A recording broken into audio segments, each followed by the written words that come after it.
Hello, everyone, and welcome back to Fantasy Friday. So, last week we saw Maniye escape the shining halls of the tiger, and she thought she was home free. She was back with Asmander and Venator and Hesprick, but then she quickly got plucked away from the rest of the group by Yellowclaw. So now she's among the Eyrie, and we have yet to find out what is going to happen to her. So let's hop right into chapter 33 and see if we can come to some sort of conclusion. Here we are with chapter 33 of The Tiger and the Wolf. Maniye sat miserably, with a braided collar tight about her neck. A day had passed since her capture, and Yellowclaw was still awaiting the return of the man he had sent off to the shining halls. In the meantime, she had been held here under the watch of the women, eating thin stew once a day. Right now she was watching two of the warriors play some sort of game. The Eyrie men had plainly camped here for some time. They had a row of wood-framed hides to shelter in, lined up against the rising rock furthest from the edge, and there were jagged stakes bristling at the one place where the bluff could be approached on foot from below. Then there was their testing ground. They had hauled up a dozen tree trunks and then wedged or roped them to the rock so that they projected out over the sheer drop, jutting at various angles. The task must have involved a considerable effort, but then Yellowclaw would have had a band of fractious warriors on his hands, and an urgent need to find them something to do. She watched the Eyrie men play a game where they fought and wrestled at the ends of those precarious posts, darting and dancing to tag each other without having to resort to their wings. A shadow fell across her. One of the women, come to check on her, or check that she was not escaping the rope. Not that I would have anywhere to go, she thought. Yellowclaw was right. I can't make tracks on air. There came another little wooden bowl of stew, containing the last scraps of whatever the hunters had caught. The Eyrie men had a strict hierarchy of eating. Yellowclaw would be first, or whoever he had left in charge. Then, if he was present, would be the sinister Grey Herald, although Maniye had seen little of him, and he had shown no sign of knowing her. After that, the other warriors ate, jostling to be first with much joking and cursing. Maniye ate next, and the women of the Eyrie were left to satisfy their hunger with whatever remained. A prisoner ranked above them, it seemed. At first, Maniye assumed they must forage for themselves, but it was plain they were forbidden to step, prisoners of this plateau, even as she was. You were at the Shining Halls? Maniye asked one. In truth, they all had a similar look to them, these women, not in the features so much as the down-trodden expression that gripped them. She thought the woman would ignore her, but the Eyrie girl paused and then shook her head quickly. But one of you was, Maniye pressed. She even spoke for you. So she's your leader? The Eyrie woman's eyes widened in shock. Maniye was ready for her to flee, but instead she dipped her head closer and murmured, Yellowclaw cannot speak direct to the tiger. There are only certain ways a champion of the Eyrie may speak to such a woman and still retain his dignity. Threats and bullying? The words came out before Maniye could plan them. The Eyrie woman's look was solemn, though. If you anger him, you will find out. Do you have a name? The question, coming out of the blue, seemed to take the woman completely by surprise. Maniye hoped perhaps she might have an ally here, a fellow sufferer under the tyranny of Yellowclaw. I am Many Tracks. That is my hunter name. She had so little to barter with. I am Maniye. I was born Maniye. It was a great gesture of trust for her to tell that to a stranger. For a moment, words formed on the Eyrie woman's lips, but then they died and she backed off, as though Maniye carried something contagious. Yellowclaw came back towards evening, strutting through his men, giving some of them a shove to remind them of who he was. Maniye had hated a lot of people in her time, not least her own father and the priest Kalameshli, but she decided there was nobody she had come to dislike so swiftly as this Eyrie man. He was strong, and marked out in that odd way that lent him a fierce grandeur, and his stepped form was majestic and proud enough to put the other hawks to shame. And yet it was wasted, Maniye thought. Great gifts given to a small man. He stared at her with something of a sneer on his face, and she found she could read the sequence of his thoughts there quite easily. He was impatient. He wanted to start on her. He was, she realized, with a mouth abruptly dry with fear, wondering if there was sufficient chance that she was unimportant, if she was just being pursued as a criminal, a thief or oath-breaker or the like, then nobody would complain at her fate. So, what are you? He murmured. She wasn't sure if he was speaking to her or just to himself. There was a great temptation to blurt it all out, and she thought, I am the daughter of the Winter Runners! I am the daughter of the Shining Halls! I am not for you! She could save herself the horrors of his touch, for this night at least. But if he learned that, how would he then use her? Would he sell her back to her father, or turn her against her mother? Or would he take her, anyway, and crow to his men that he'd had a wolf chief's daughter and the child of the Tiger Queen, all in one night? That last seemed very plausible. But his patience held, for now. The chance that there was some great value in her, which could be bartered for his own advantage, lent him a fraying line of restraint. A cruel man and a bully he might be, but no fool. That night she did not dare sleep in case it was the hard hands of Yellowclaw that woke her. She lay and shivered, and tried to pick at her collar where it had been woven together. Or she made plans to creep to the edge of the bluff and find a way down, human hands and feet grappling with the jagged rock. And she did none of these things, because she knew that defiance from her, the wrong look, the wrong word, would cut that straining thread that held Yellowclaw back. An excuse was all he needed. Late that night, with the moon high in a chill and cloudless sky, someone moved very close to her, sending a shock of fear through her. Yellowclaw? Or one of the women? The thought of rescue did not even occur to her. And it was not rescue. Instead, it was Grey Herald. She could make out his cloaked form, the moonlight pale on his bare barrel chest. And he had sat down within arm's reach of her, and had done so with only one small scuff to betray him. His eyes watched her from their white striped mask. In the other lands dwelt all the people once, He said, his deep voice soft, the intonation one of ritual and rote learning. where there was always game for a hunter's bow, and the water was sweet, where every tree bore ripe fruit, and there was no summer nor winter. She craned her neck to blink at him, because this fierce warrior was crouching there reciting children's stories with great gravity. His eyes were fixed on her so fiercely that she thought this bizarre recounting must somehow be the prelude to an assault. In those days the people had many shapes between them, and many souls, and great was the number of their steppings and their forms, and all were of one people. Grey Herald informed her. But there were some amongst them for whom all these forms and all these souls were not enough, and, in seeking more, they grew less and less, until they had no souls at all. The plague people, Maniye breathed. The contrast between this and his words was fading with the intensity of his telling. She felt like a child again.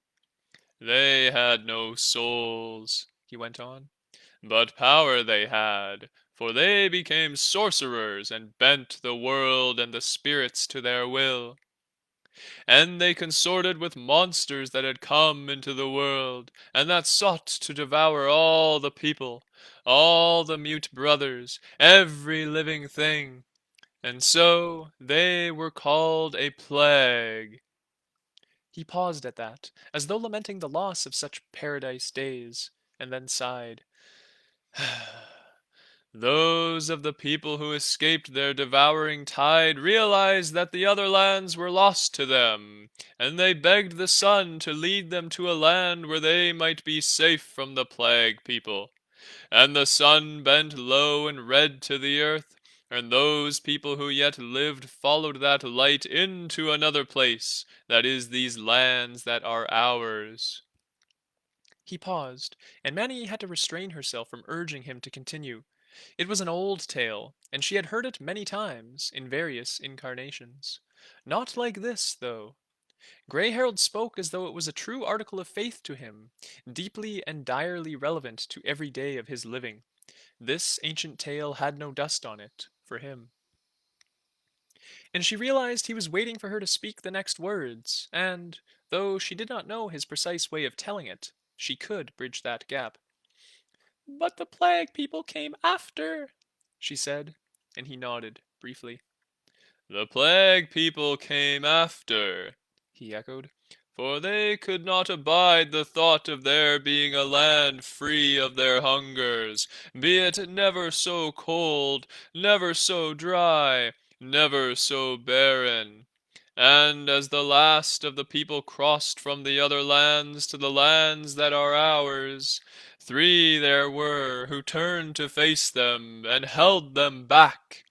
And these 3 fought them from sunset to sunrise, and stood against all the monsters that the plague people had compacted with.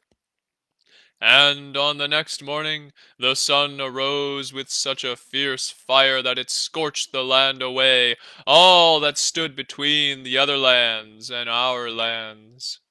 And the sea rushed in, of such depth and such width that even the monsters of the plague people could not cross it. And she realized that she was not the only listener. For all that he spoke quietly, there were more than a few of the Eyrie with their eyes open, tilting their ears towards Grey Herald to catch his words.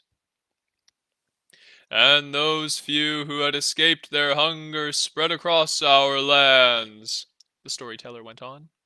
and found that the game was scarcer, and the water less sweet, and that the winter brought cold, and the summer drought.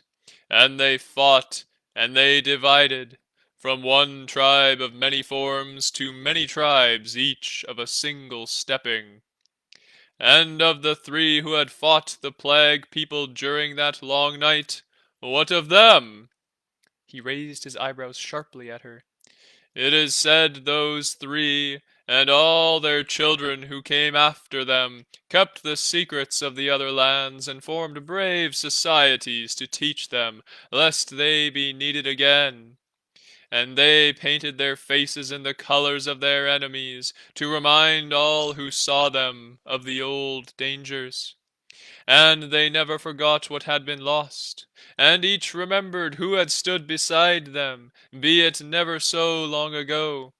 So it is that there shall always be an understanding, and a friendship, and a shared burden between the men of the owl, and the bat, and the people of the serpent. He uttered the last words very deliberately, staring at her intently, and Maniye's heart leapt. For the Eyrie men, it was just a story, well known and well told. For her, it was a message. She thought, Hesprick! Hesprick somehow! He is giving me hope! Akrit had expected to meet resistance from the Swiftbacks. They were a tribe that had few links with the Winter Runners, and bad blood from a couple of generations back.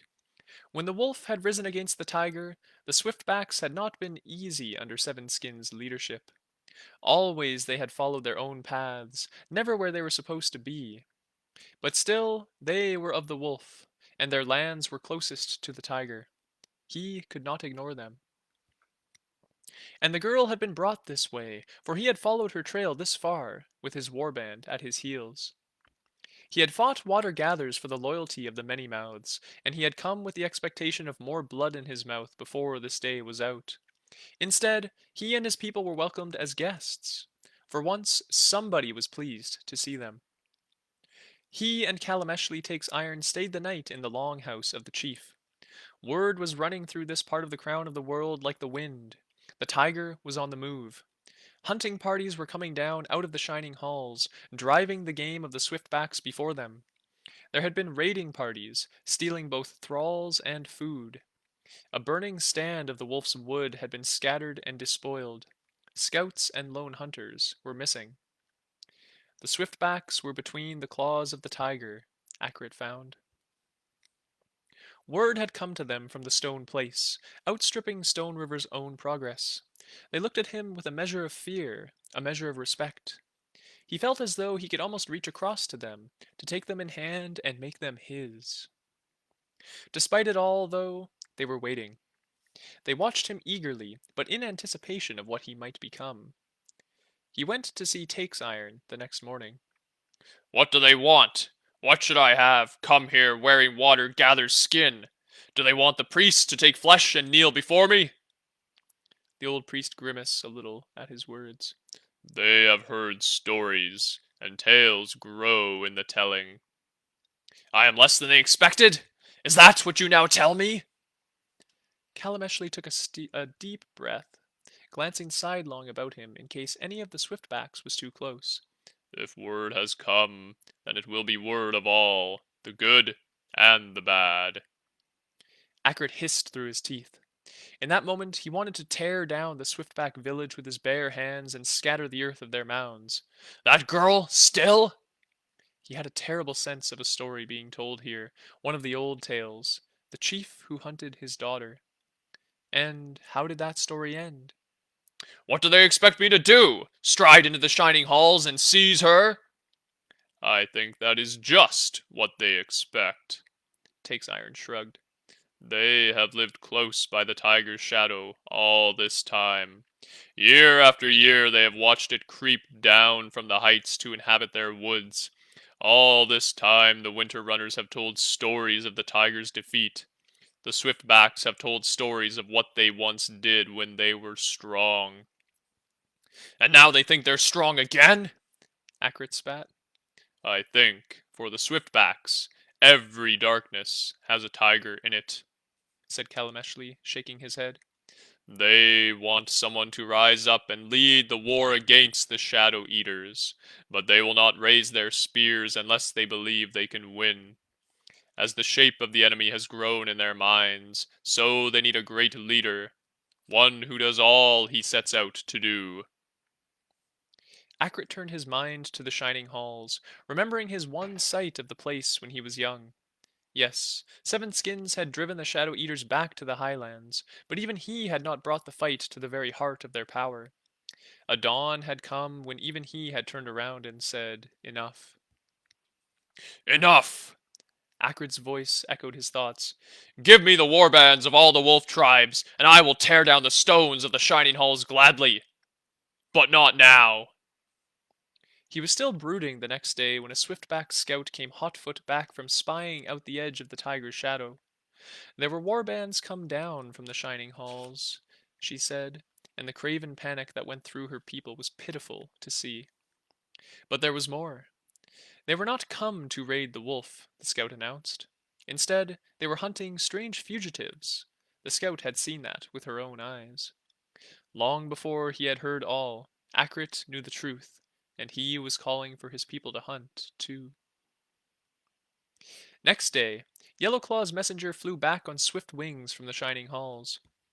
He made his report out of earshot of Maniye, but she could watch them between the trunks of the testing ground. Yellowclaw was not exactly overjoyed with what he was hearing, but plainly his man had learned something. The Eyrie leader's gaze slid across to her, again and again. Then he came striding across the bluff towards her, slipping a copper knife into one hand. The tigers are searching the forests for you. The priesthood women are all very upset you have gone, he announced with a sneer. But nobody says why. So it seems I must dirty my hands with you after all. Have you stolen something of value that you've hidden from us? Is it some secret you discovered that they wish no one to know? Maniye just stared up at him stubbornly. She did not know why she was protecting Jolpe after what had happened. The bond was still there, though, a new forged link that could not be cut by just one pair of hands. Yellowclaw sighed theatrically, raising his eyes to the sky. I will find this knowledge in you, even if I must cut you open and read it in your entrails, he declared, matter-of-factly. Still, she said nothing. She would gladly have answered him with something scathing, an insult even, but fear kept her from it. Then the cry went up from one of the Eyrie men. "Coming up the path!" Yellowclaw rolled his eyes at this distraction. "I shall be brief, little one," he told her, as though she was his lover, and then he strode over to a spot at the bluff's edge that must be the sole accessible point, with sharp stakes thronging on either side of a narrow gap. A handful of other Eyrie men had gathered there, some with bows, but Yellowclaw was plainly not impressed by what he saw. He was curious, though. Maniye could read that in him. And Grey Herald was speaking there, too, giving some quiet piece of advice.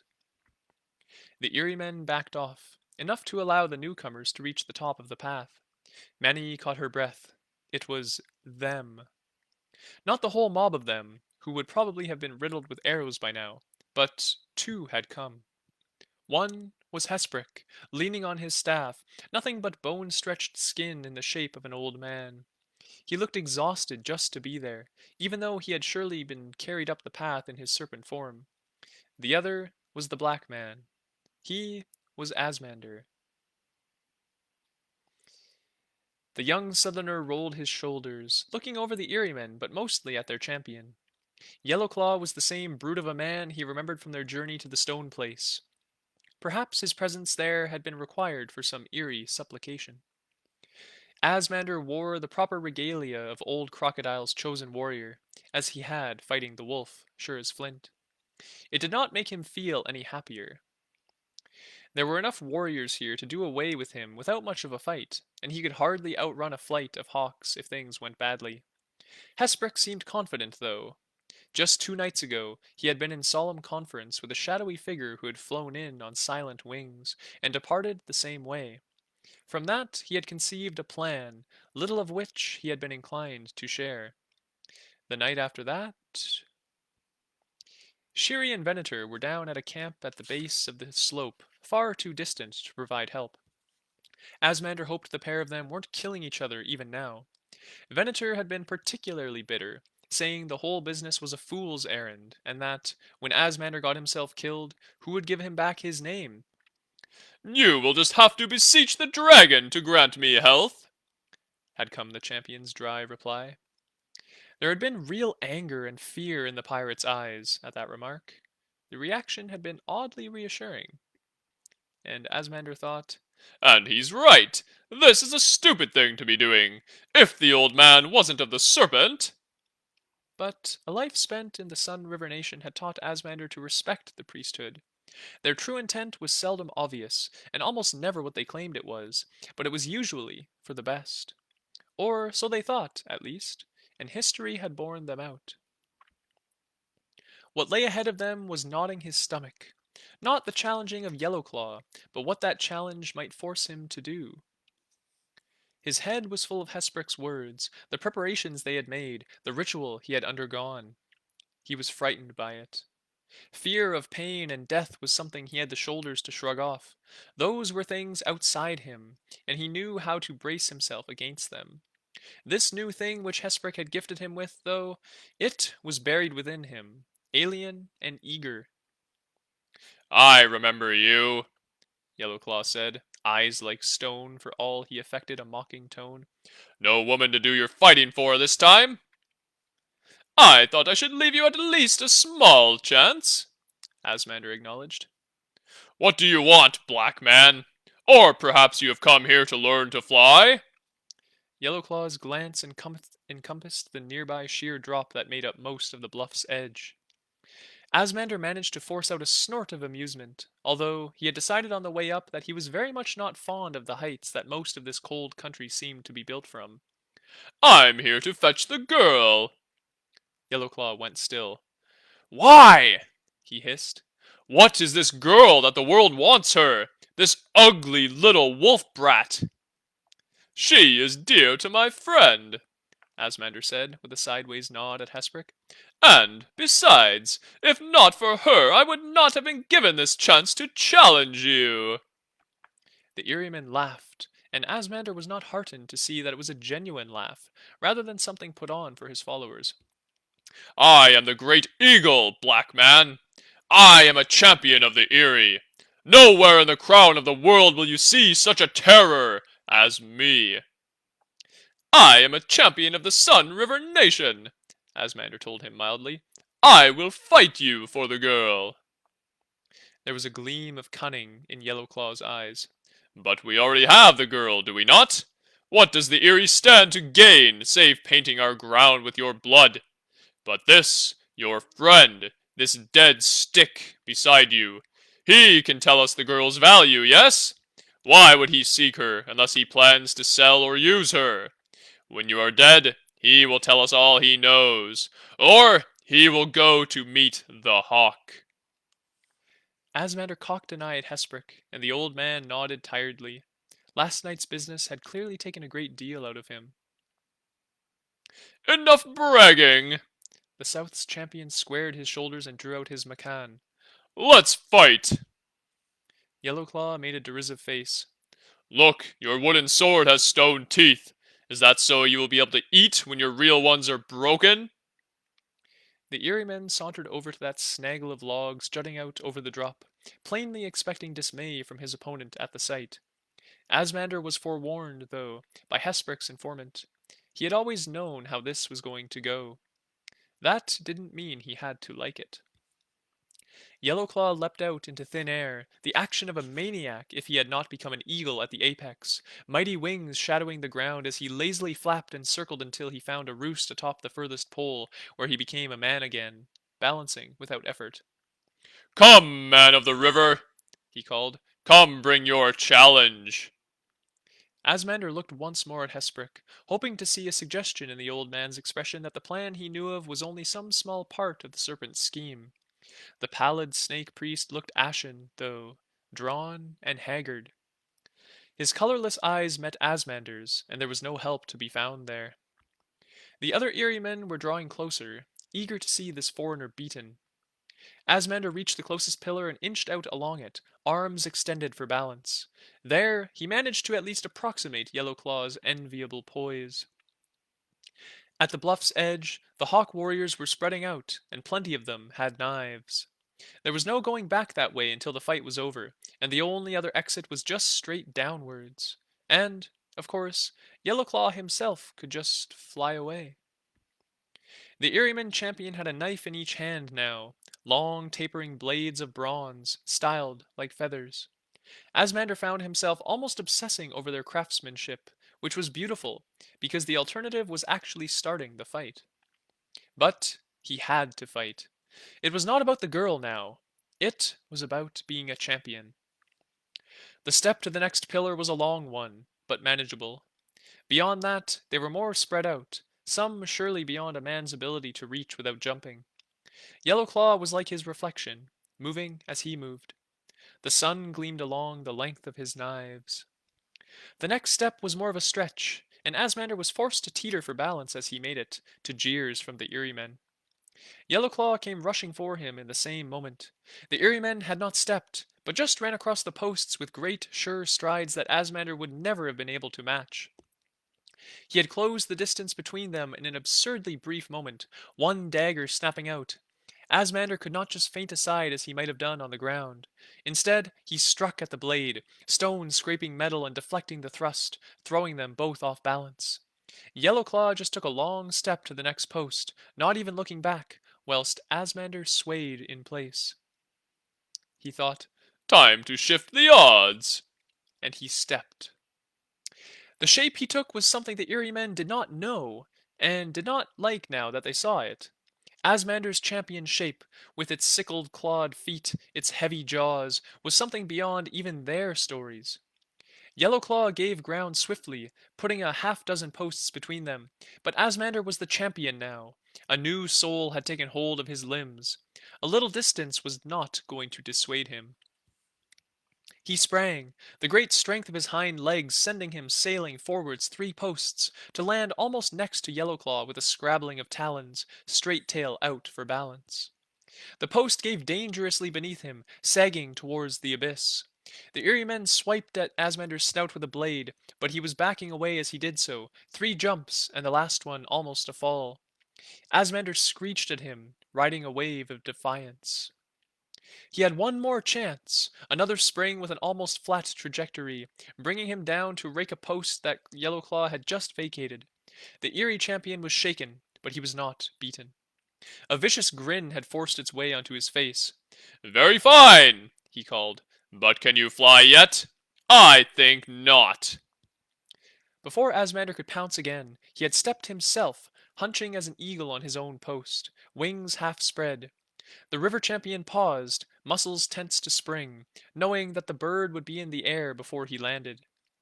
Then Yellowclaw was airborne anyway, his spread of wings seeming to shadow the whole bluff, rising up with indolent slowness, untouchable, and then abruptly snapping into a dive. Twin clutches of bronze talons stooped on Asmander like a sudden storm. He threw himself out of the way, almost missed his footing despite all the nimble balance of the champion's form lent him, and then the eagle was swooping for him again. For a moment he was preparing to fight back, to risk everything to try and take the bird in midair as it came in. Then either his nerve broke or his rational mind told him that he must fail, and he was hopping away again, awkward and graceless, and pursued. They went through the same game 3 more times, and by then Asmander knew that it was a game, that the Eyrie was having great fun chasing him around and demonstrating his superiority to his followers. And it told Asmander what sort of a man he was, which was useful for what came next. Yellowclaw broke off and settled on a further post, stepping back to his human form, with his arms outspread just as his wings had been. Well, He demanded. have you learned to fly yet? Asmander assumed his human shape, breathing heavily. His heart was battling within his chest in what seemed to be a determined bid for freedom, but it was not the exertion nor the fear of death at the talons of Yellowclaw. This was the plan. It was Hesprick's gift. They had sat up late that last night, and the old serpent had looked into his soul. The champion is touched by the invisible world, He had said. There are paths that have been trodden once. Perhaps they might be traveled again. Asmander looked Yellowclaw in the eye and tried to find some cutting rejoinder, but no words came. He was drawn bowstring tense by what he was about to try, and there was no room for wit. He wanted to say, Yes, yes, I have learned to fly. He stepped. It was not to his champion's fighting form, nor to the low-slung water shape of old Crocodile. It was to something else, something that Hesprick had invited into him, a new soul enticed into his body. He could not say what it might look like through someone else's eyes. He only knew what it felt like. The feet that gripped the post beneath him were fiercely taloned, the barbs gleaming with the black luster of obsidian. His arms were long and attenuated, hands reaching out until the last finger of each was longer than his whole body. When he shook them out, the webs of skin between them and his narrow body snapped sail taut, twitching and rippling. His head was like a crested spear, forming a razor-edged beak longer than a man. When he spread his wings, they were almost as vast as Yellowclaw's own. When he gave voice, it shook the peaks above them. He was something like a bat, something like a crocodile, nothing that the eyes of men had ever seen. The transformation struck Yellowclaw as hard as a sword blow. He stepped to his bird form, stuttered back to man, then bird again, spreading his own wings and keening, but a moment later he was crouching on human feet, the two knives held out. His eyes were wide enough that Asmander could see the white all around them, could stare right into their depths to Yellowclaw's mean and bitter souls, to see his own reflection ravening back out at them. Asmander beat his wings and pushed himself forward, gliding 2 posts closer to Yellowclaw and managing a creditable landing with his hooked feet and the fingers of his wings. Part of him was trying to exult in this new form, but far more of him was terrified of getting it wrong. The body's shape knew the air, but there was an understanding that Yellowclaw had and Asmander lacked.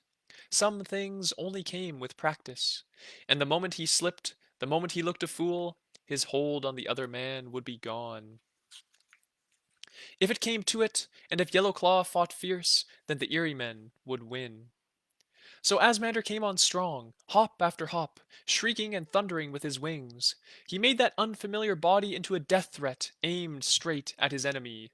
He thought, I too can fly! There is nowhere you can go I cannot follow!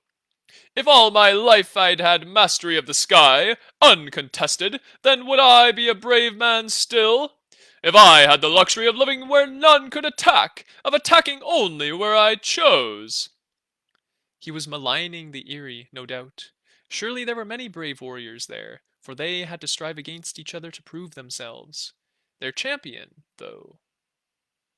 And he made that final lunge. Yellowclaw was a man until the second before he struck, and then spread his wings and kicked away, flight over fight. Asmander became the champion and caught him in the moment that he took to the sky. Sickle talons raked across the eagle's body, ripping feathers and scoring lines of blood, and then the bird was free of him, wheeling and tumbling in the air, circling down awkwardly, one wing trailing. He was a man again as he landed, clutching an arm to his chest, bloody where the claws had raked. For a moment, Asmander wanted to stoop on him, to finish him off, but that was not the way between champions, for all such niceties were probably unknown in the cold north.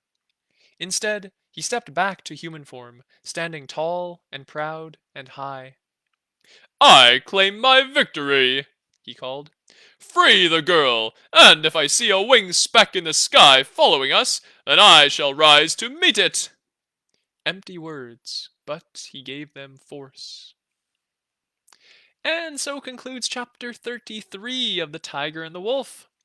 So, very, very interesting chapter. We see Maniye suffering amongst the slaves of the Eyrie, and then Hesprick coming to rescue with Asmander. Asmander doing all the hard work, of course, but Hesprick kind of using his words and manipulative powers to gain entry.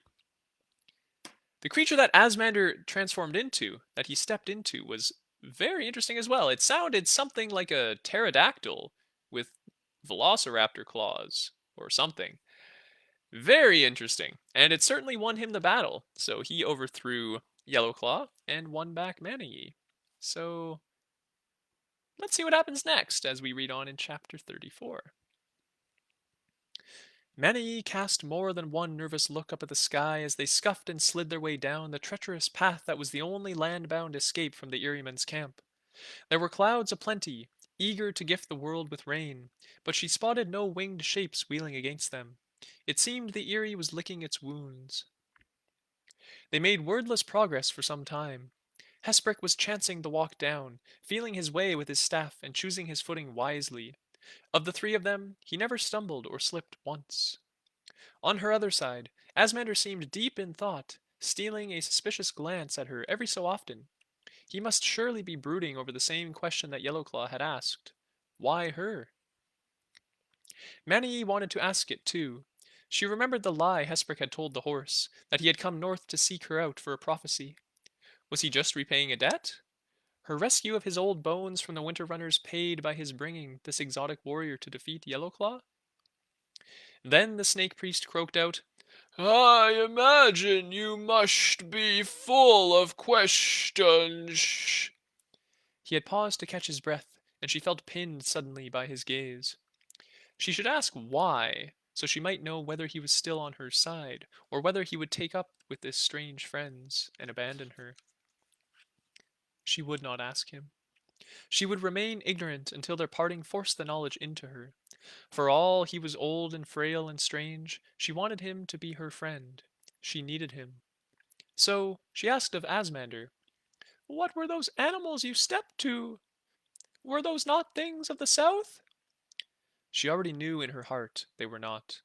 They were something special, part of that way he had of seeming bigger, weightier than he was. He was already shaking his head.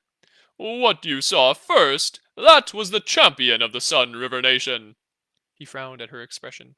Just as Yellowclaw's shape was champion of the Eyrie. Do you understand me? Most of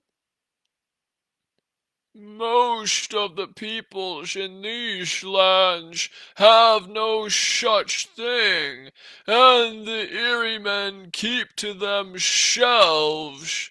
Hesper suggested. They had all halted alongside him, within the cover of the tree line, to let him recover his strength. I am chosen, Asmander tried explaining. by who? By old Crocodile, by the Sotek, the river of my homeland, by the spirits. His hands made nebulous gestures. Just chosen. And so a new soul came to me, or maybe it is part of a greater soul that all champions can touch. You sound like you don't know, she accused him, because he scared her a little, and she needed to challenge that fear within herself. To her surprise, he grinned sheepishly. It is something that happens. Of course, you ask for it when you're a young warrior and learning to step. Everyone does so. But why me? Who can say? I never felt I deserved it. And the champion can be hard. The champion has its own way to live, his own rules. And you have a flying champion as well? Maniye pressed. Asmander shook his head fiercely. Never before. Most likely never again. It is in me, but I am not sure I will step that way. Ask me when I'm next falling off a cliff. Another bright grin, quickly on, quickly gone. The messenger! He is the man who knows about that! Hesper spread his bony hands. Entirely the wrong time of day to talk theology. Let me say no more than that a champion's soul is more open than any other's. There are rituals very old, very sacred, that can invite another soul in. It is as though your soul has cousins and uncles, Ashmander, and with the proper invocation he can be prompted to reach, to call out for them, to ask them to muster in his war band and hunt along with him. I was not sure it would work, not in this cold, harsh place, where the serpent's coils are few and far flung. But it did, and I'm proud of you. You are a champion for your people to take pride in. Asmander seemed to take the compliment awkwardly, waving it away. We should move on. I don't trust these birdmen. Hesper managed to snort. If they wanted to catch us up, you think I could walk fast enough to prevent them? He sighed. I wanted to walk down for once. I thought going down would be easier. But it seems my many years will have to beg another ride. He chuckled ruefully. Many years. That can be my name here in the crown of the world. Many years and many tracks. Messenger. Asmander held out a hand, but Hesper had been looking at Maniye. Gladly, she confirmed, and took his fingers in hers. In a moment he had done his trick of casting himself up his own arm, the ribbon-thin serpent he had now become winding its way up the sleeve of her threadbare horse-made coat. She and the southerner set off again. She wanted to be a wolf or a tiger and make better time, but she was not sure she could run with Asmander's stalking monster beside her. The champion. Hesper had used the word as though it was Asmander's title, but the man himself had spoken of the champion as though it was a different creature entirely. Did you come here seeking Hesper? Asking him anything was an act of daring, and she fully expected to be rebuffed haughtily. Instead, he gave her a surprised look, and for a handful of moments there were frank emotions visible on his southern face, though she could not quite follow them. Then he gave her a smile that seemed slightly sad. That would have been a mission of great honor, he told her. I should just tell you yes, and have you think better of me. But it was not so. Why then? If you had 3 days and a desperate need to sleep, I could tell you much about the Sun River Nation, how it is governed, and what threatens it.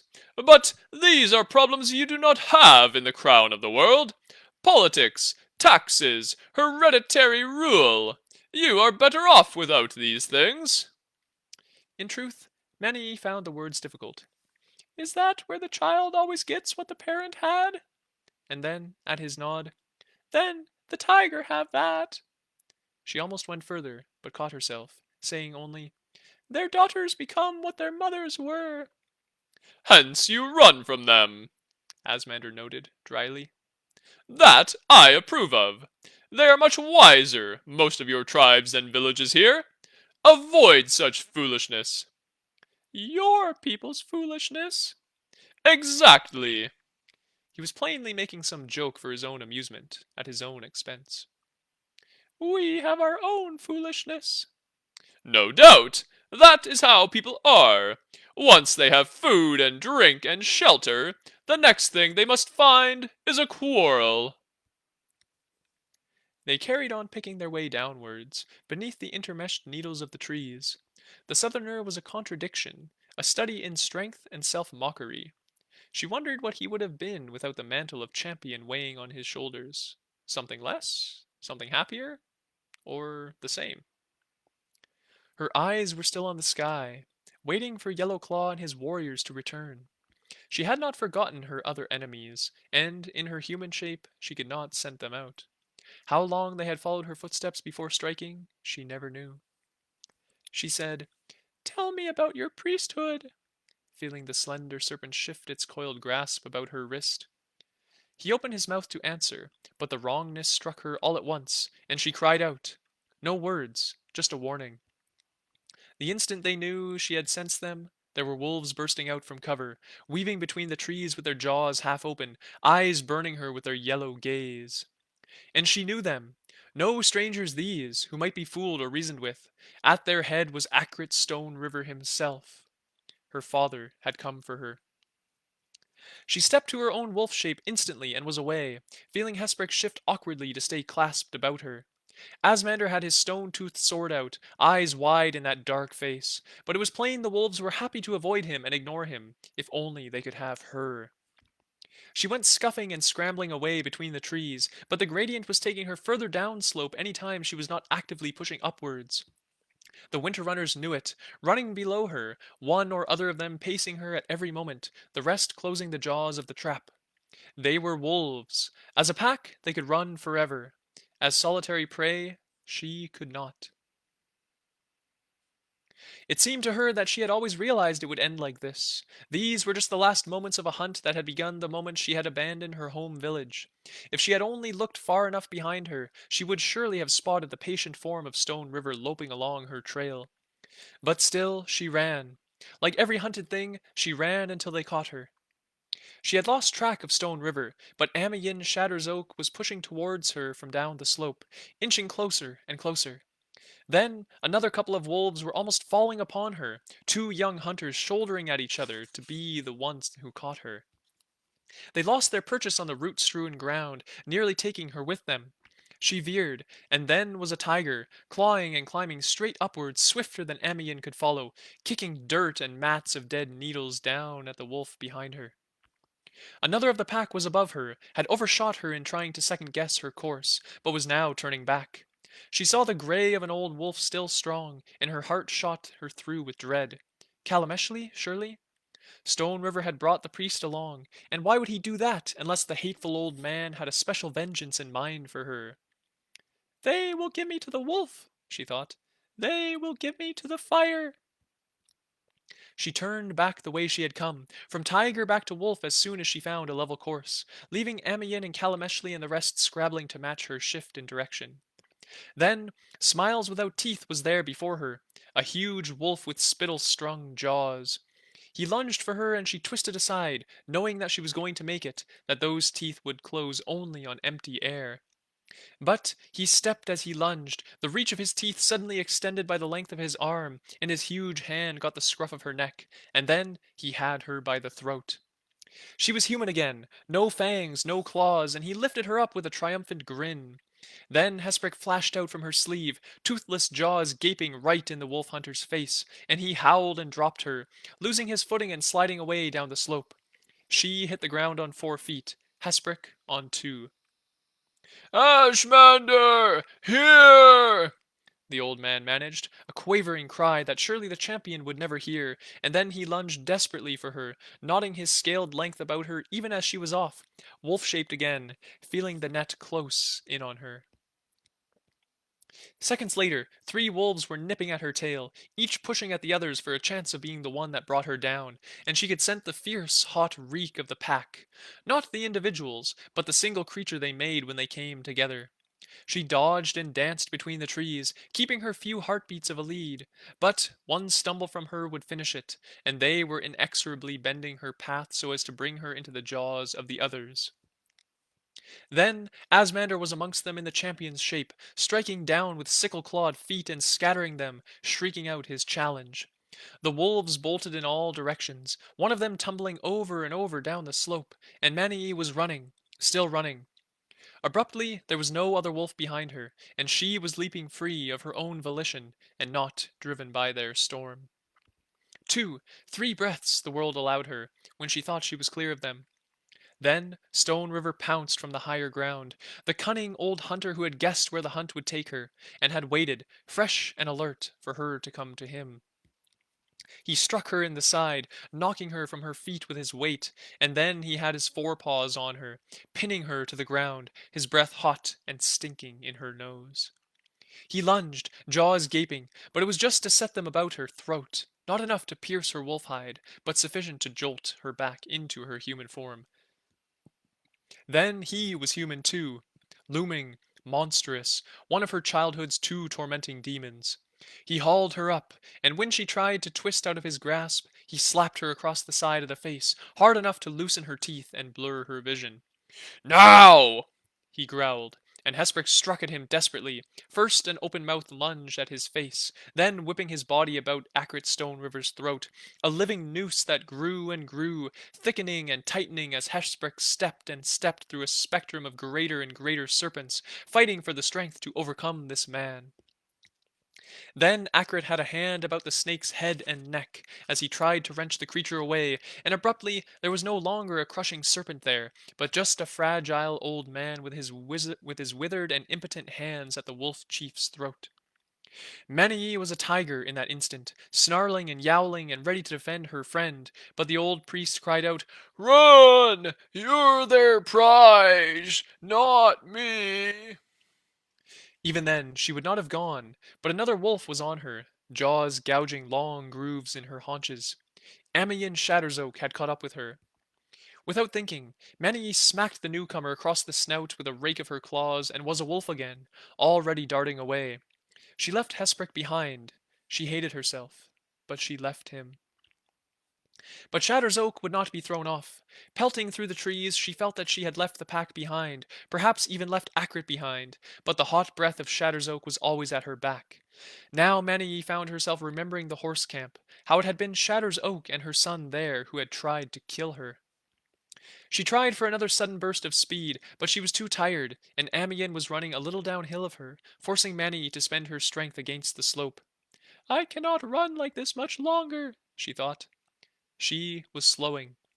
When she had slowed enough, been worn down enough, Amiyen would strike. That was the wolf's way. So, Maniye turned to fight. She was a tiger again when she turned, claws digging for purchase, giving a tantalizing glimpse of a clear path beyond Amiyen when the other wolf overshot. But now she had decided to fight. It was a fight she would make of it.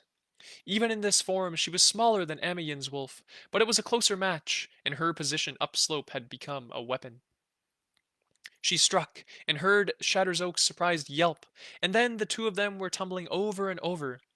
They bounced off a couple of trees, one that caught Maniye in the ribs, one that bruised Emiyen's haunches, and then the wolf had scrabbled to her feet, snapping at Maniye's throat. She sprang back, swatting at the wolf's muzzle as she did so. A moment later she was human again, knife coming out as she fell into a fighting stance. But it had only ever been a dance for her, and Amiyen was as determined to kill her as a woman could be. The wolf regarded her with cold, hating eyes, and then Amiyen stepped as well, pulling an iron hatchet from her belt. Shatter's Oak attacked straight away, 3 swift cuts with the axe, left, right, then a vicious hack across Maniye's midriff that had her leaping back. She made it a dance, though, turning on the ball of her foot and driving back in, cutting down the line of Amiyen's collarbone, one hand up to catch the axe wrist. The slash fell short when Amiyen twisted aside from it with a surprised snarl, yet she had still drawn a thin line of red close to the other woman's neck. Catching hold of the axe was harder, though. Amiyen was stronger than she was, stronger than any of the tiger girls Maniye had trained against. She had been taught all sorts of lessons about using strength against itself, but none of them were in her head right then, and her feet almost slid out from under her. Instantly, she was a tiger again, and she scored 3 lines across Amiyen's leg before the axe came down. Her step had taken her in close, so the hatchet's haft slammed hard into her shoulder, and then Amiyen was a wolf with teeth of iron gnawing for purchase at the back of the opponent's neck. Many bucked and threw herself aside, feeling those fangs draw blood, yet not lock. She writhed out from under her enemy, turning back with a savage snarl, all finesse forgotten, looking for the wolf, but finding the woman. The axe threatened. She flinched back from it, and Amiyen kicked her beneath the ribs, bowling her over onto her back. The sudden wrenching pain yanked Maniye into her human shape again, gasping for breath that would not come, and Amiyen dropped onto her, a hand at her throat, a knee crunching down on her knife arm. She was smiling.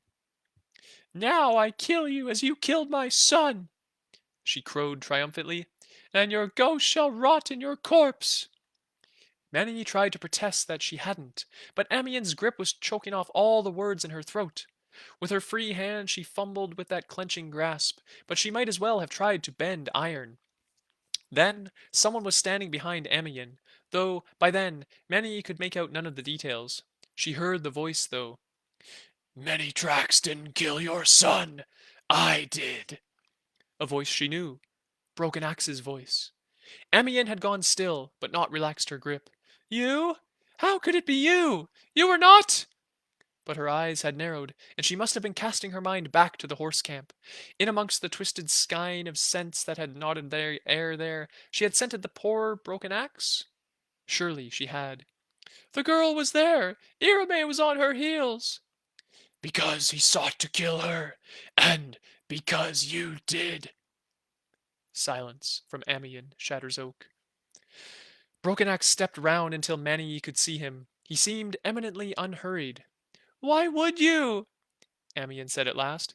"If I told Stone River you had turned on your own." "And if I tell him you would have killed his daughter against his word?" Broken Axe raised an eyebrow. "He will say I was doing his will." Maniye could feel Amiyen growing tenser and tenser, poised to step, to spring. She tried to warn Broken Axe with her eyes, but he gave no sign of noticing her. "And now?" Amiyen's tone was low and dangerous. "Now you seek her death again, and you have no sons with you." Broken Axe spread his hands wide. "But here I am, Eyrie bane." Amiyen screamed out her hatred, throwing herself off Maniye and stepping at the same time, so that her hind claws gouged and tore at the girl as she scrabbled for purchase. "Go!" Broken Axe snapped, and then he was a wolf as well, and the two were meeting each other, fang to fang. And Maniye followed suit, running once again, wolf nose in the air to warn her of her kin who might be close. That was how, much later, she found the camp of Venator and Shiri, who had been waiting with less and less patience for someone to tell them what was going on.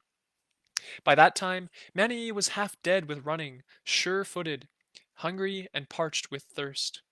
By the time she was ready to tell them what had happened, Asmander had arrived too, stalking into the clearing as the champion, proud and terrible and strange. Only when he stepped back did he know that he was just about as tired as she was. His look at her was accusing, and she hung her head. I'm sorry, she whispered. The messenger! There was nothing I could do, she told him, and then, noting his expression, he was my friend. I don't know what he was to you, but he was my friend. My only one. Asmender looked as though he had a lot more to say, but he held it, and he held it, and then let it go, just breathing it all out and leaving behind a man who was calm and in control. We should move on, he decided. Your wolves, they will be sniffing after you with their long noses, yes? Someone's coming, Sherry said, standing up abruptly with a knife in her hand. Maniye stepped instantly, but without deciding to what. Something within her chose tiger over wolf. Too tired to run, she would fight. The three Southerners were all ready to make a battle of it too, so she had to step very swiftly and call them off when she saw it was Broken Axe. He regarded them narrowly, taking in the foreigners. Your old man, the snake, said Broken Axe. Stone River has him. They will give him to the wolf. And so concludes chapter 34 of The Tiger and the Wolf. Wow, that was a pretty intense chapter. All kinds of fighting going on. We have Manny once again finally escaping torture from the Eyrie. Gets on her way and immediately gets snatched up by someone else in pursuit. This time, Akrit and Amiens Shattersoak. Interestingly enough, she remembered that her son died in the pursuit of Maniye way back when in the wintertime. And then Broken Axe comes out of nowhere and saves the day by saying that he indeed was the one who killed her son, distracting her and putting them into a bit of a fight. Now, it's interesting because we left off with Amiens fighting Broken Axe, but at the end of this chapter, Broken Axe comes out ostensibly unscathed and mentions to them that Akrit has taken away Hespric. So they almost got away, but they can't really leave without Hespric. Hespric is a pretty important figure to them. So we'll have to check in again next week and see what happens if they decide to leave Hespric or if they're going to try to retrieve him. So make sure to tune in again next week, same time, same place. I'll be here to read the next two chapters of The Tiger and the Wolf. But until then, have a lovely weekend. Bye now.